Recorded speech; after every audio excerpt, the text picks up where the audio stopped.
वलौ तक़व्वल अलैना बाज़ल अक़ावील लअख़ज़ना मिन्हु बिल-यमीन सुम्मा लक़तअना मिन्हुल वतीन फमा मिनकुम मिन अन्हु हाजिज़ीन।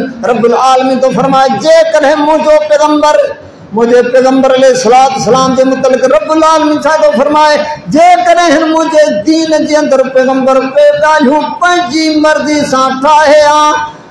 रब्बुल आलमीन तो फरमाए त खेस सजे हथ खां पकड़ियो आ सुम्मा लक़तअना मिन्हुल वतीन खेस शहर द वढे छॾियो आ। ऐं अल्लाह रब्बुल आलमीन इहा नसीहत प्यारे पैगंबर अलैहिस्सलाम के पर हकीकत में हिन उम्मत के आ, यानी हिन दीन जे अंदर अल्लाह तबारक तआला तो फरमाए मुझे पैगंबर जे करे मुझे दीन में के ॻाल्हियूं पाण ठाहे आ। मोहम्मद रसूलुल्लाह सल्लल्लाहु अलैहि वसल्लम रब जे वही खां अलावा दीन जे अंदर का कमी पेशी न कई, पर हकीकत में इहा उम्मत खे नसीहत आ। रब ज़िदनी इल्मा।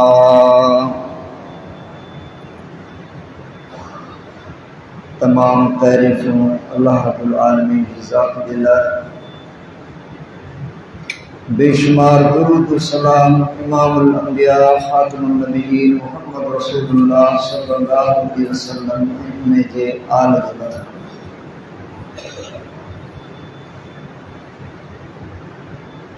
अल्लाह जे कुरान मजीद सूरह नूर मझा मूं हिकिड़ी आयत तिलावत कई आहे। अल्लाह खां दुआ कयो त रब्बुल आलमीन सही ऐं हक़ ॻाल्हि बयान करण जी तौफ़ीक़ अता फरमाए। उन खां बाद अल्लाह से मूंखे अवां सभिनी खे इन जे मथां अमल करण जी तौफ़ीक़ अता फरमाए ऐं इन अल्लाह जे पैगाम खे अमल करण खां बाद अल्लाह से ॿियनि ताईं पहुचाइण जी तौफ़ीक़ अता फरमाए। जेकी उन्हें अल्लाह के दीन पहुँचाने में तकलीफ़ों या परेशानियूं अचनि उन्हनि जे मथां अल्लाह तबारक तआला सब्र की तौफ़ीक़ अता फरमाए।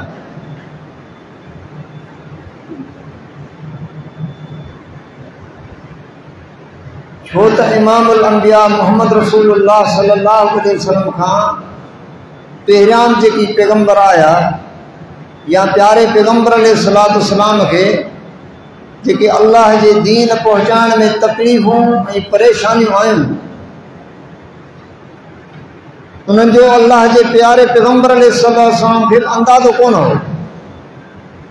जी वही नाज़िल थी संद प्यारी घरवारी खदीजा रज़ी अल्लाह ताला अन्हा वरका बिन नौफल वठी वई।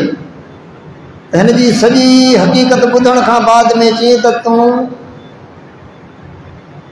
अल्लाह जो नबी आहीं जे तोखां पहिरियां पैगंबर आया, पर जंहिं वक़्त ही मक्के वारा तोखे लॾाईंदा काश जेकॾहिं आउं हुजां ऐं तुंहिंजी इन मामले में तुंहिंजी मदद त यानी रसूलुल्लाह सल्लल्लाहु अलैहि वसल्लम परेशान थी विया त ॻाल्हि कहिड़ी थो करे, छा ही मूंखे लॾाईंदा?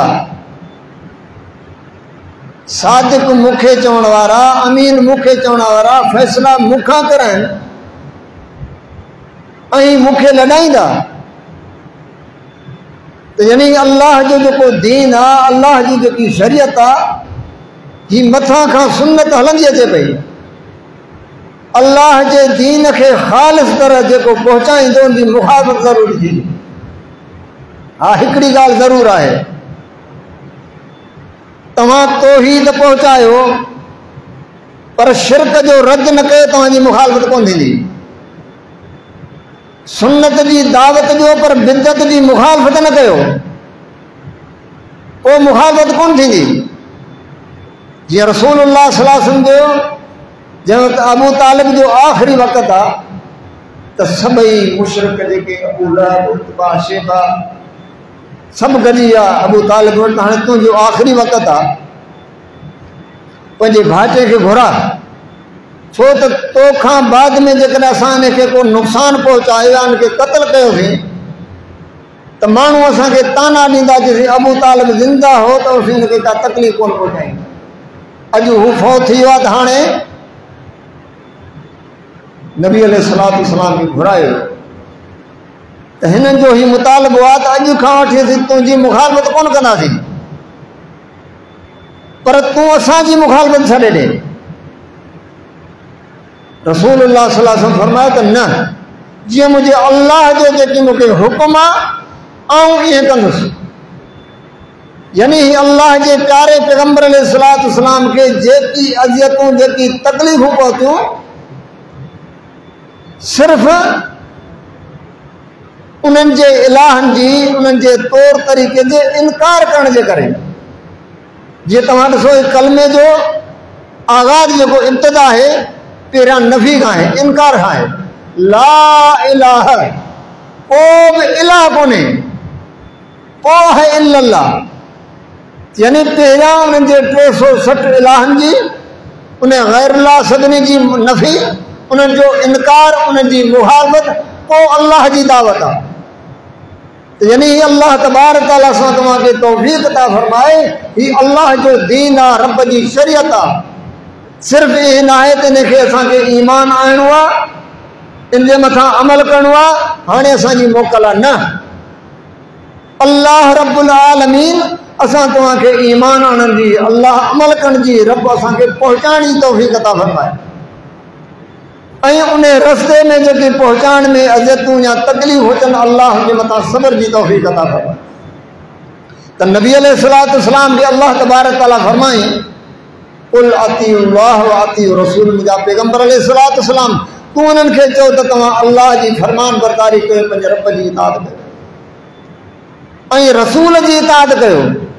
फ़इन तवल्लौ, पर जेकॾहिं इहा ॻाल्हि क़बूल न कनि, इन ॻाल्हि खां फिरनि, तवल्लौ फ़इन्नमा अलैहि मा हुमिल व अलैकुम मा हुमिलतुम। मुंहिंजा पैगंबर अलैहिस्सलातु वस्सलाम जेका तुंहिंजे मथां ज़िम्मेदारी रखी वई आहे, उन जो सवाल तोखां थींदो, ऐं जेका इन्हनि जे मथां ज़िम्मेदारी यानी उम्मत जे मथां रखी वई आहे, इन्हनि जो सवाल उन्हनि खां थींदो। वइन तुतीअूहु तहतदू वमा अलर रसूल इल्लल बलागुल मुबीन। अल्लाह तो फरमाए, जेको तव्हां रसूल जी इताअत कंदो त हिदायत वारा थींदो। हिदायत इमाम लंबिया मोहम्मद सल्लल्लाहु अलैहि वसल्लम जे ताबेदारी इताअत में आहे। मुंहिंजा पैगंबर अलैहिस्सलातु वस्सलाम, तुंहिंजो कमु आहे, रसूल जो कमु या त पहुचाइण। लस्त अलैहिम बिमुसैतिर, तूं को दारो को नाही, को ज़बरदस्ती करण वारो नाही, तुंहिंजो कमु आहे पहुचाए छॾ। ला इकराह फिद्दीन, दीन मञाइण में का ज़बरदस्ती कोन्हे, अल्लाह जो दीन पहुचाइणो आहे। पोइ हिदायत रब जे हथ में आहे, जंहिंखे अल्लाह तबारक तआला क़बूल करे।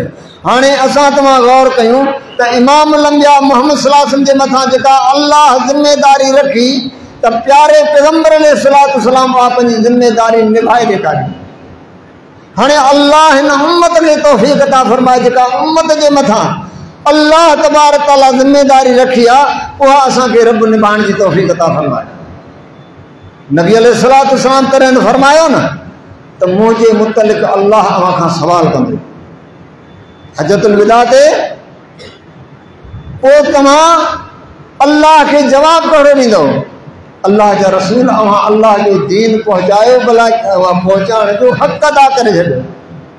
पोइ नबी अलैहिस्सलातु वस्सलाम, अल्लाह तूं गवाह रहिजां, अल्लाह तूं गवाह रहिजां, अल्लाह तूं गवाह रहिजां त मूं तुंहिंजो दीन, तूं जेका अमानत मूं ते नाज़िल कई, मुंहिंजा अल्लाह मूं इन्हनि ते पहुचाए छॾियो।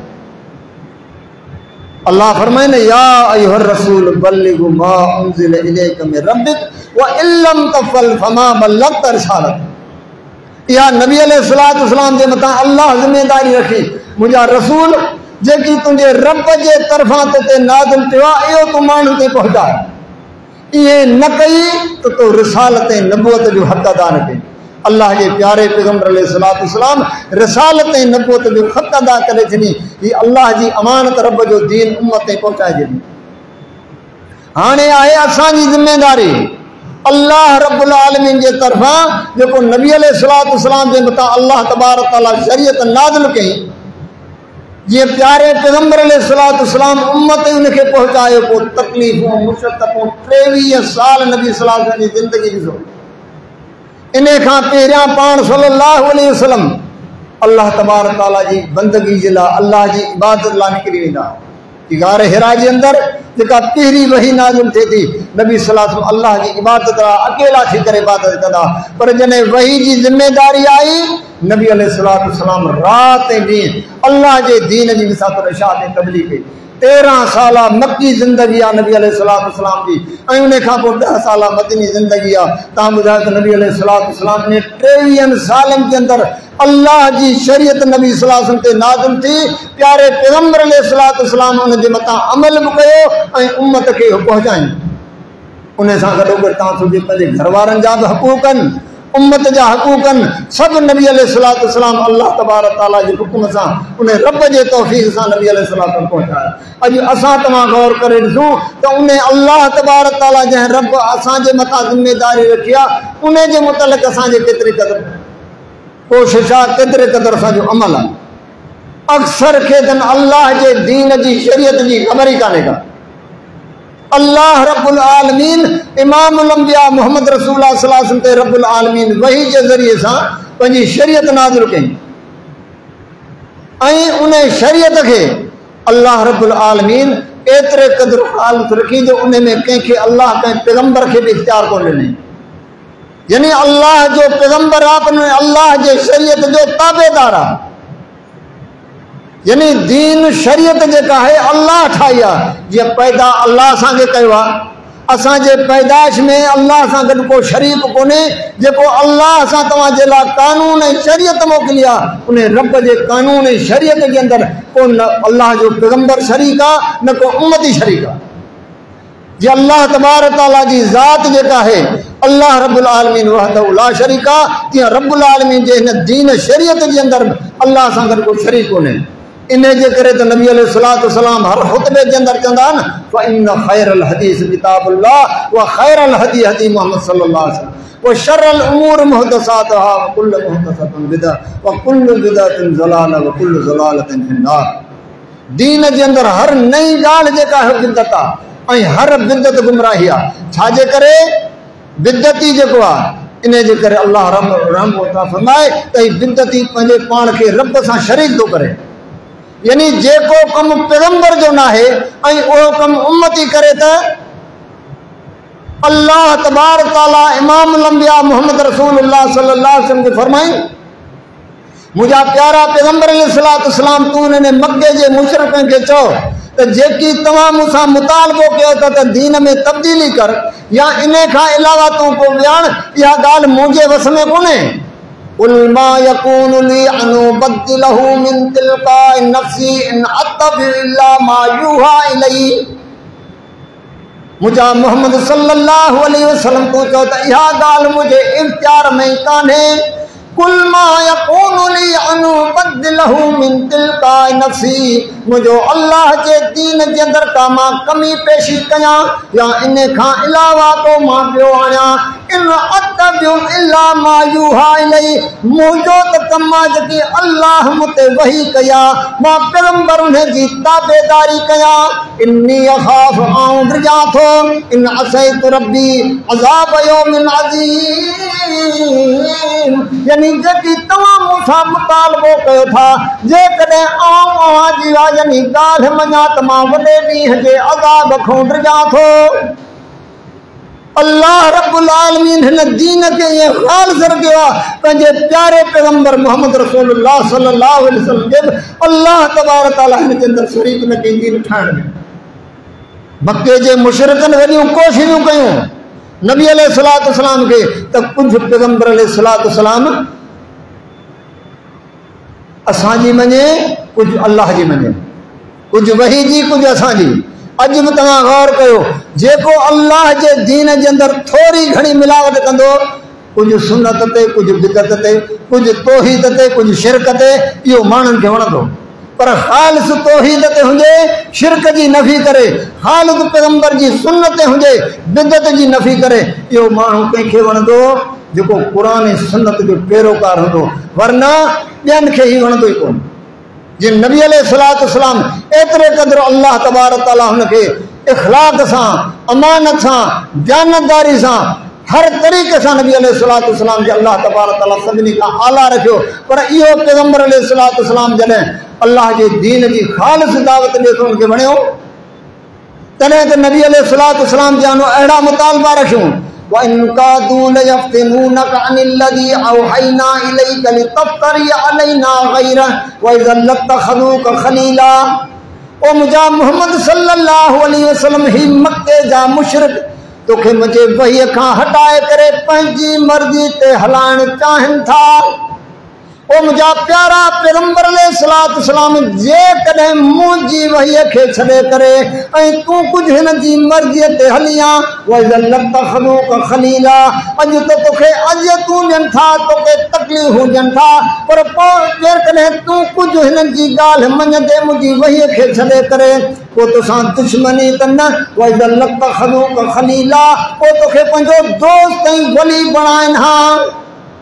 जेकॾहिं तूं मुंहिंजी वहीअ खे छॾे कुझु मुंहिंजी मञी कुझु हिन जी मञंदे पोइ तोखे वज़लतखलूक खलीला पोइ तोखे पंहिंजो दोस्त ऐं वली बणाईंदा। अल्लाह इन मिट्टी पॉलिसी खां असांखे बचाए। अल्लाह रब्बुल आलमीन दीन खे ख़ालिस रखियो आहे। अल्लाह जे दीन खे ख़ालिस रखूं आहे सिर्फ़ु अल्लाह जे रसूल जी इताअत करणी आहे बस।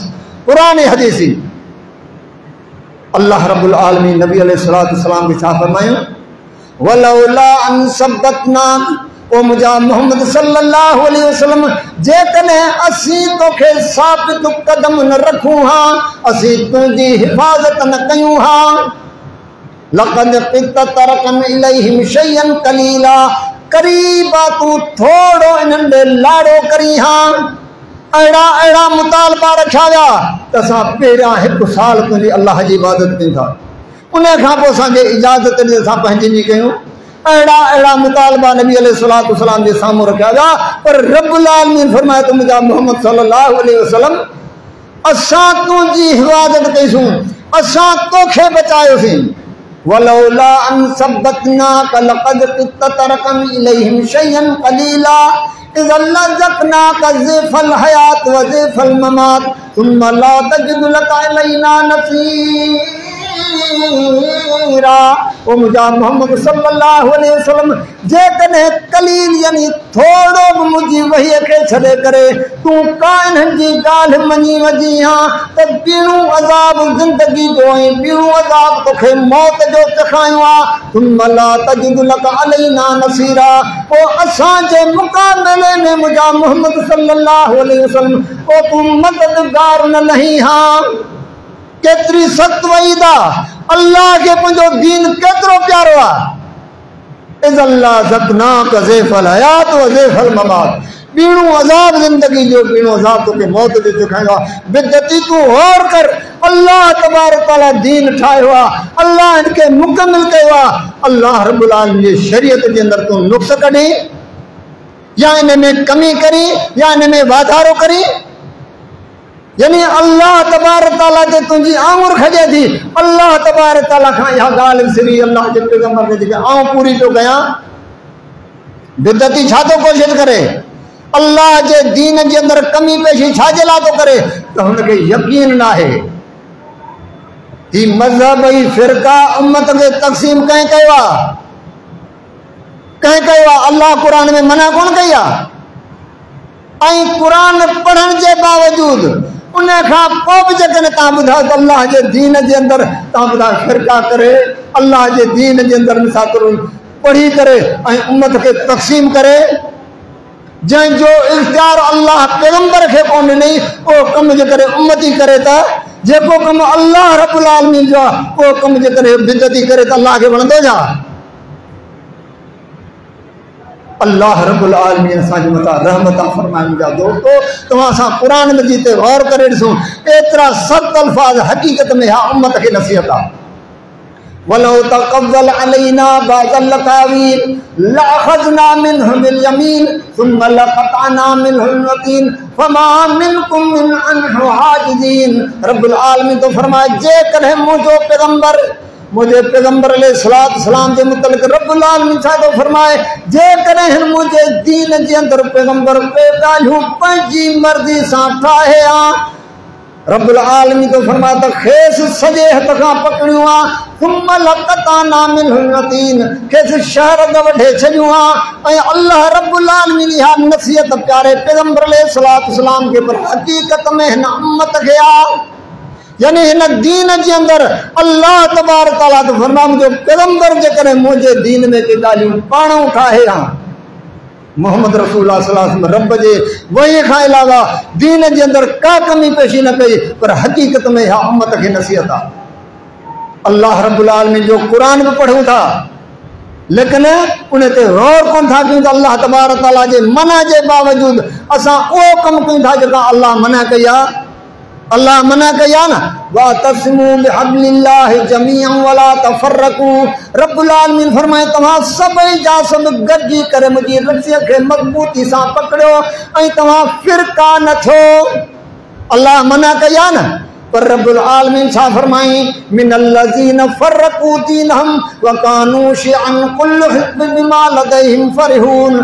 पर सूरह रूम में रब तो फरमाए त माण्हू हिन दीन जे अंदर फिरका कंदा ओ जेको जंहिं फिरके ते हूंदो ओ पंहिंजे पाण खे मुतमीन समझंदो भले कुरान सुन्नत के खिलाफ हुजे पर चवंदो मां सही आहियां अल्लाह रहमता फरमाए इहा शैतान जी चाल आहे एतरे कदर हुनजी आ कोशिश आ जो इनके इहा खबर कोन पवंदी ऐं हिदायत है या गुमराही ते आहियां वइन्नहुम लयसुद्दूनहुम अनिस सबील वयहसबून अन्नहुम मुहतदून रब्बुल आलमीन तो फरमाता शैतान इनके सिधी बाट खां छॾाए छॾींदो ऐं पंहिंजे पाण खे सम्झंदो त मां हिदायत ते आहियां रब जो कुरान आहे रब जो कलाम आहे अल्लाह तो फरमाता फिरका न थियो पर रब्बुल आलमीन तो फरमाता मिनल्लज़ीन फर्रकू दीनहुम इन दीन में माण्हू फिरका कंदा वो मुझा मोहम्मद सल्लल्लाहु अलैहि वसल्लम इन्नल्लज़ीन फर्रकू दीनहुम व कानू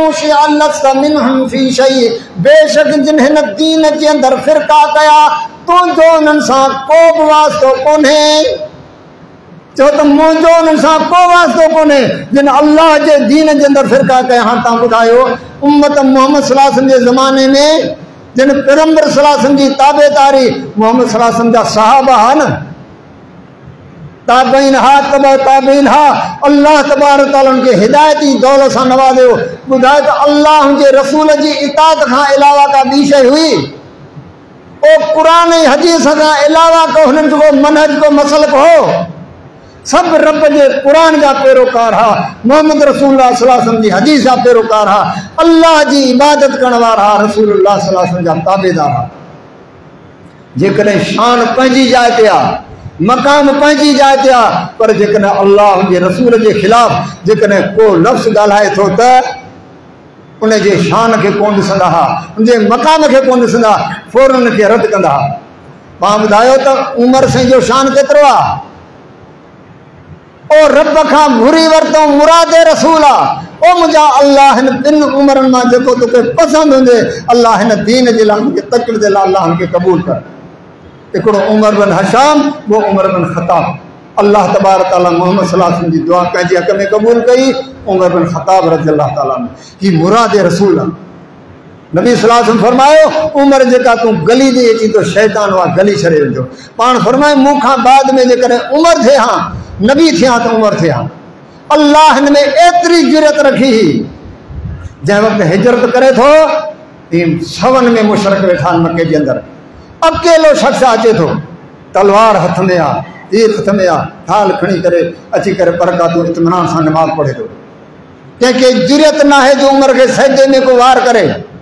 अल्लाह हिन में एतिरो रोब रखियो नमाज पढ़ी इत्मीनान सां मुखातिब थिया ते ॻाल्हि ॿुधो अवां मां जंहिंजी दिल चाहे तो मुझी मां मुते रोए घरवारी मुझी बेवा थे बच्चा मुझा यतीम थियन तो उम्र जो अची करे मुकाबलो कोई मता के ॿुधाई कोन एतिरो मक़ाम आहे एतिरो शान आहे पर जॾहिं मोहम्मद सल्लल्लाहु अलैहि वसल्लम जी वफ़ात ते उमर रज़ियल्लाहु ताला नंगी तलवार हथ में खणी करे बीह रहे त नबी ते मौत न आई आहे जेको चवंदो त नबी ते मौत आई आहे मां उनजी गर्दन लाहे छॾींदुसि साहबा मुतमिन थिया तो उमर साईं जा एतरा मकाम एतरा शान सची थो चे न सिद्दीक़ अकबर रज़ियल्लाहु ताला नो खुतबो ॾे थो अवां मां जेको अल्लाह जी इबादत कंदो तव्हांजो रब ज़िंदा हा पर अवां मां जेको मोहम्मद सल्लल्लाहु अलैहि वसल्लम जी इबादत कंदो हो तव्हांजो हुकुम महबूद फौत थी चुको आहे तव्हांजो महबूद मोहम्मद सल्लल्लाहु अलैहि वसल्लम आहे तव्हांजो महबूद अल्लाह अर्श ते मुस्तवी आहे वमा मुहम्मदुन इल्ला रसूलुन क़द ख़लत मिन क़ब्लिहि रुसूल अफ़ इन मात औ क़ुतिलन।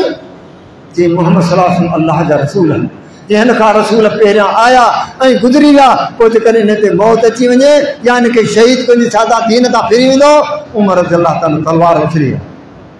छाखे तरजीह ॾिनो? शख़्स ते न, छाखे तरजीह ॾिनो? रब जे वही खे।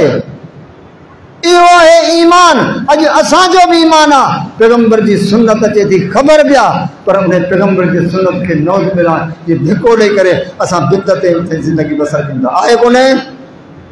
पाण बि जुमो पढ़ूं था न, मोहम्मद सल्लल्लाहु अलैहि वसल्लम जुमो कीअं पढ़ायो? प्यारो पैगंबर सल्लल्लाहु अलैहि वसल्लम मिंबर ते वेहंदा हुआ, मौज़न आज़ान चवंदा हुआ, नबी सल्लल्लाहु अलैहि वसल्लम ॿ ख़ुतबा ॾेई करे मुसले ते बीही करे निमाज़ पढ़ाईंदा। कंहिंजी सुन्नत आहे कोन्हे ख़बर? सभिनी खे ख़बर आहे। सहाबी नबी सल्लल्लाहु अलैहि वसल्लम ख़ुतबो ॾियनि पिया, अची करे वेही रहियो आहे, पाण फरमायो बरकातूं पढ़ियूं अथई? अल्लाह जा रसूल न। माना इमाम मुक़्तदी खां पुछी सघे थो, सवाल करे सघे थो, हुनखां जवाबु वठी सघे थो। नबी सल्लल्लाहु अलैहि वसल्लम जो अल्लाह जा रसूल न पाण फरमायो उथी बरकातूं पढ़ी पोइ। अॼु ॿुधायो जेके क़ुरान सुन्नत खां हटी करे ओ फ़िरक़नि में तक़सीम थी विया, वअन्नहुम लयसुद्दून अन सबील वयहसबून अन्नहुम मुहतदून, ऐं पंहिंजे पाण खे असां हिदायत आहे कोन्हे।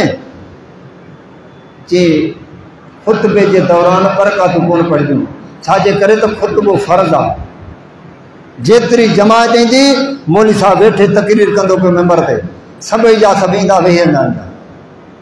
तौहीद जी दावा करण वारा, सुन्नत जी दावा करण वारा, अल्लाह जे रसूल जी मुखालफ़त में हर जुमे जे ॾियारे कहिड़ो बरकत वारो ॾियारो आहे? छा इल्मु कोन्हे? ख़बर आहे त मुंहिंजे मोहम्मद सल्लल्लाहु अलैहि वसल्लम जुमो कीअं पढ़ायो आहे? प्यारे पैगंबर अलैहिस्सलातु वस्सलाम हिकिड़ी आज़ान ॾेई करे पाण मिंबर ते वेठा आहिनि, मौज़न आज़ान थी आहे, नबी सल्लल्लाहु अलैहि वसल्लम ॿ ख़ुतबा ॾेई करे निमाज़ पढ़ाई आहे। लेकिन हिते छा आहे? आज़ान आई, इमाम साहब वेही करे तकरीर शुरू करे छॾी, जेका जमात आई वेहंदी वई। ईअं टाइम पूरो थियो, मौलवी साहब मिंबर तां लथो, पाण बि चार कातूं सुन्नत सॼी जमात उथी। तव्हां बिदत छाखे चवंदा आहियो? सम्झी थो न? जेकॾहिं तूं देवबंदी आहीं, तूं चए थो त जनाज़े खां पोइ दुआ कोन घुरी, नबी सल्लल्लाहु अलैहि वसल्लम कोन्हे घुरी, बरेली चए थो त घुरबी? दुआ घुरण गुनाह आहे? जनाज़े जी निमाज़ पढ़ी करे दुआ घुरनि था कोन था घुरनि? वेही करे दुआ घुरनि था न। पर देवबंदी चए थो, अहल हदीस चए थो न, इहा सुन्नत मां साबित कोन्हे। छाजे करे? छा दुआ घुरण गुनाह आहे जा? पर पैगंबर जी सुन्नत न आहे। कॾहिं असां सवाल कयो त भला इहा सुन्नत आहे जो नबी सल्लल्लाहु अलैहि वसल्लम वेही करे मेंबर ते तकरीर कई, वरी नबी सल्लल्लाहु अलैहि वसल्लम मेंबर तां उथिया, वेही करे चार रकातूं सुन्नतूं पढ़ियूं, वरी नबी अलैहिस्सलातु वस्सलाम वरी करे मेंबर ते वेठा, ऐं वरी सॼी जमात जेका सुन्नतूं पढ़ी करे ख़ुतबो नबी सल्लल्लाहु अलैहि वसल्लम, इहा सुन्नत आहे? अल्लाह असांजे मथां रहमत आहे। फरमाए मुंहिंजा प्यारा भाइरो दोस्तो, अल्लाह जो ही दीन आहे, शरीयत आहे। प्यारे पैगंबर मोहम्मद सल्लल्लाहु अलैहि वसल्लम खे अल्लाह दुनिया में मोकिलियऊं, नबी सल्लल्लाहु अलैहि वसल्लम निमाज़ सेखारी, हज सेखारियो, सभु अहकाम सेखारिया।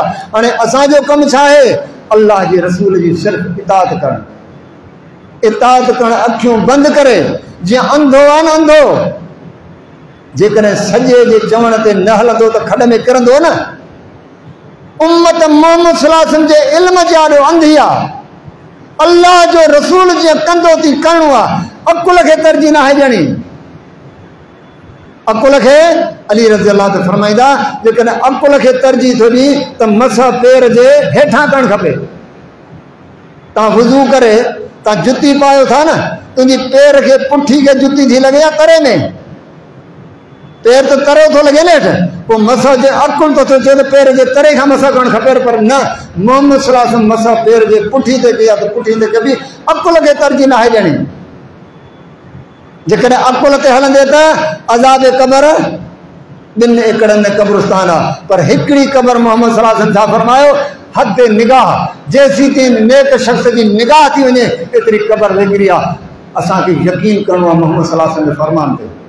महराज अकुल तस्लीम कोन थो करे, तॾहिं त अबू बकर सिद्दीक़ अबू जहल चयो अॼु इम्तिहान जो ॾिहाड़ो आहे, अॼु अबू बकर जे इम्तिहान जो ॾिहाड़ो। जब ॾे ख़बर, हिकिड़ो शख़्स चयो त मां मके खां बैतुल मुक़द्दस ताईं वियुसि हिकिड़ी राति में, हितां खां वियुसि मां आसमाननि जा शहर ते जन्नत तो सभु ॾिसी वापसि आयुसि। थी सघे थो कि कीअं थींदो?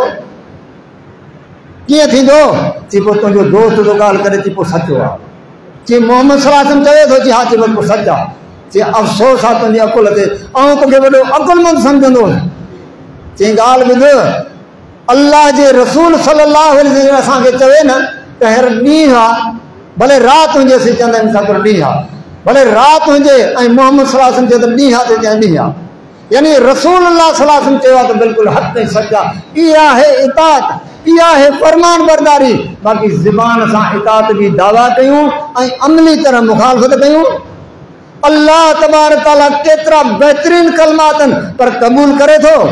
वयक़ूलून आमन्ना बिल्लाहि व बिर्रसूलि व अताना सुम्मा यतवल्ला फरीकुम मिनहुम मिन बादि ज़ालिका व मा उलाइका बिल मुमिनीन।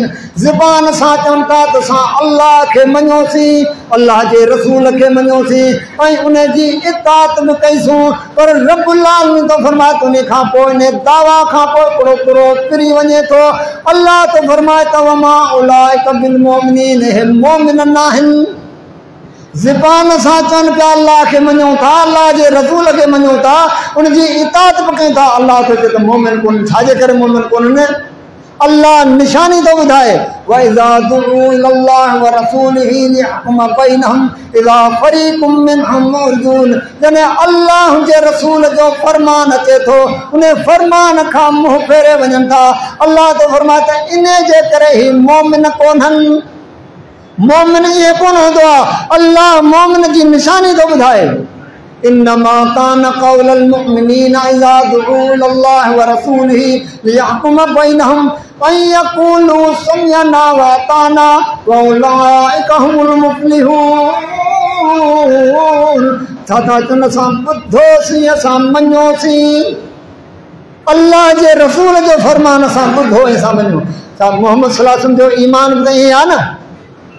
आमन रसूल बिमा उन्ज़िल इलैहि मिन रब्बिही वल मुमिनून कुल्लुन आमन बिल्लाहि व मलाइकतिही व कुतुबिही व रुसुलिही ला नुफ़र्रिक़ु बैन अहदिन मिन रुसुल व क़ालू समिअना व अताना।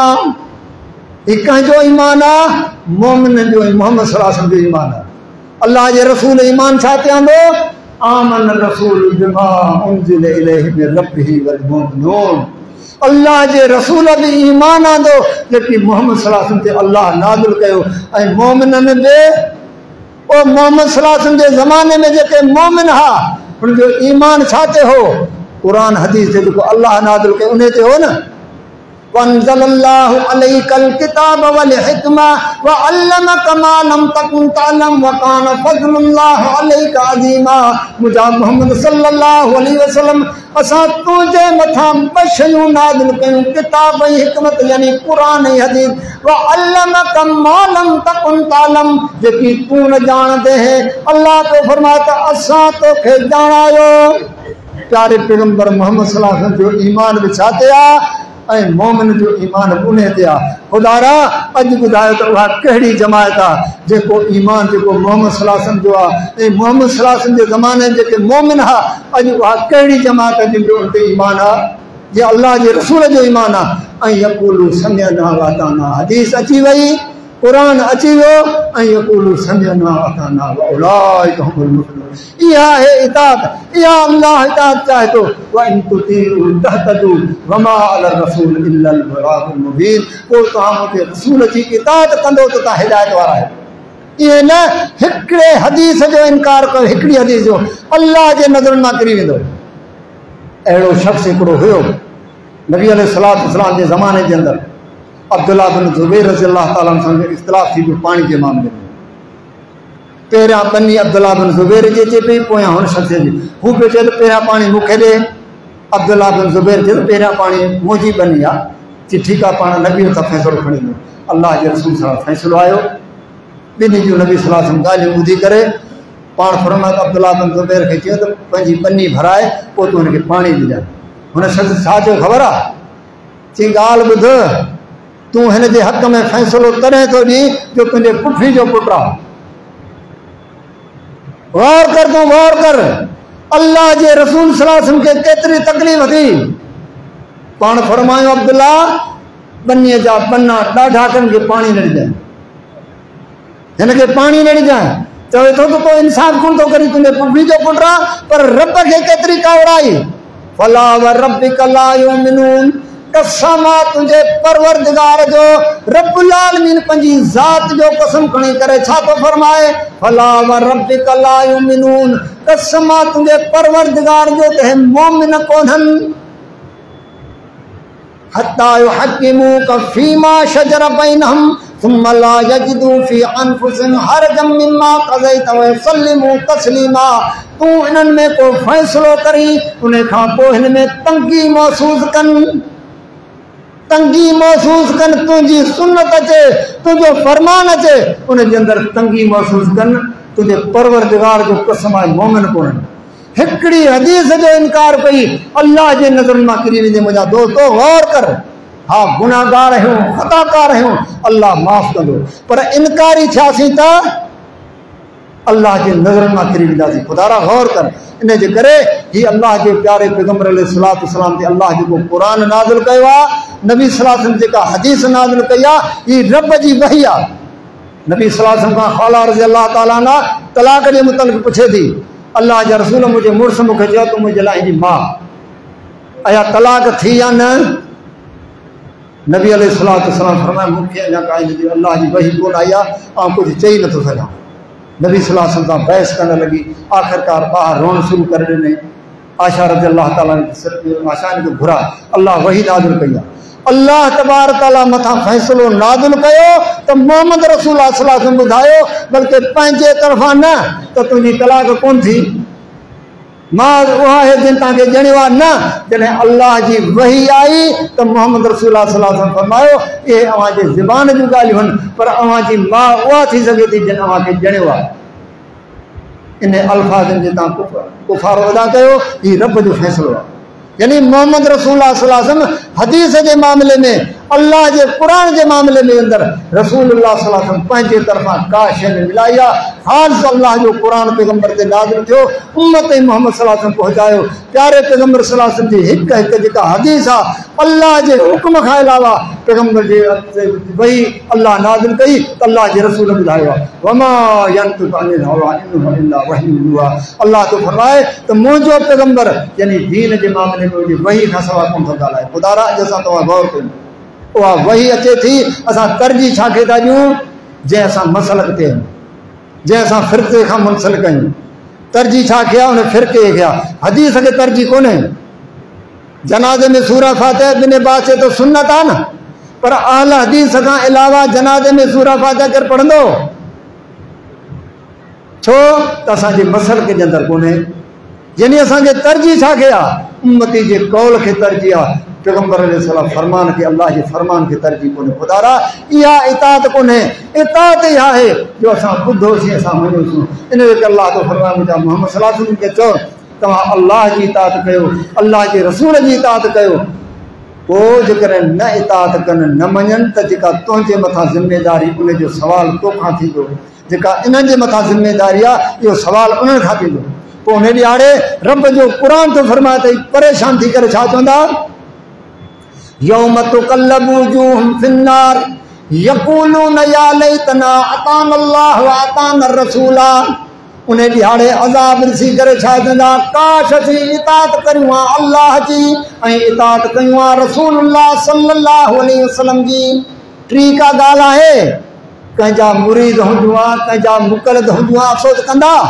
अताना अल्लाह व अताना रसूला व क़ालू रब्बना इन्ना अताना सादतना व कुबराना फ़अज़ल्लूना सबीला छा चवंदा मुंहिंजा अल्लाह असां त दुनिया में पंजनि वॾनि पंजनि सरदारनि जी इताअत कयूं उन्हनि असांखे ने सिधी वाट खां भुलाए छॾियो रब्बना आतिहिम ज़िफ़ैन मिनल अज़ाब वलअनहुम लानन कबीरा अल्लाह तू उन जे मथां वॾी लानत कर ऐं वॾो अज़ाब कर जिन असां खां या सिधी वाट छॾाए छॾी अफ़सोस उन खे करिणो पवंदो जंहिं दुनिया में अल्लाह जे रसूल जी इताअत न कई खुदारा गौर कर एक कुरान की आयत जो इनकार कई अल्लाह के नज़रनि मां किरी वेंदे एक मोहम्मद सल्लल्लाहु अलैहि वसल्लम जे हदीस जो इनकार कई अल्लाह के नज़रनि मां किरी वेंदे इज़त तो उन जे हथ में आहे, ज़िलत उन जे हथ में आहे, जन्नत उन जे हथ में आहे, जहन्नम उन जे हथ में आहे, सभु शइ उन जे हथ में आहे। जेकॾहिं असां तव्हां उनखे राज़ी करिणो आहे,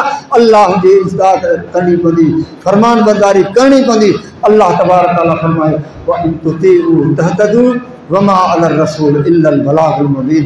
पोइ जंहिं अल्लाह जे रसूल जी इताअत कई, अल्लाह त फरमाए पोइ हिदायत वारो। अल्लाह से मूंखे अवां सभिनी खे मुंहिंजा दोस्तो अमल करण जी तौफ़ीक़ अता फरमाए, अल्लाह जे रसूल जी इताअत करण जी तौफ़ीक़ अता फरमाए। ऐं रब असांखे अहिड़ी सुहिणी दावत ॾिनी आहे जेका इमामुल अंबिया मुहम्मद सल्लल्लाहु अलैहि वसल्लम जी दावत आहे। नबी सल्लल्लाहु अलैहि वसल्लम दावत ॾिनी न, व इज़ा क़ील लहुम तआलौ इला मा अंज़लल्लाह, अचो जेकी अल्लाह नाज़िल कयो तव्हां उन्हीअ ॾे अचो, इल्ल रसूल, अल्लाह जे रसूल ॾांहुं अचो। अल्लाह नाज़िल कयो, क़ुरान हदीस ॾांहुं अचो, इल्ल रसूल, अल्लाह जे रसूल ॾांहुं अचो। टी का चौथी दावत आहे, माना क़ुरान हदीस ॾांहुं अचो ऐं इन क़ुरान ऐं हदीस जो जेका मसलक आहे, जेका जमायत आहे, उनजो अॻुवाण केरु आहे, इमाम केरु आहे, मुहम्मद रसूलुल्लाह सल्लल्लाहु अलैहि वसल्लम। नबी सल्लल्लाहु अलैहि वसल्लम जी दावत छा आहे, अचो जेकी अल्लाह नाज़िल कयो आहे, इल्ल रसूल, अल्लाह जे रसूल न जो।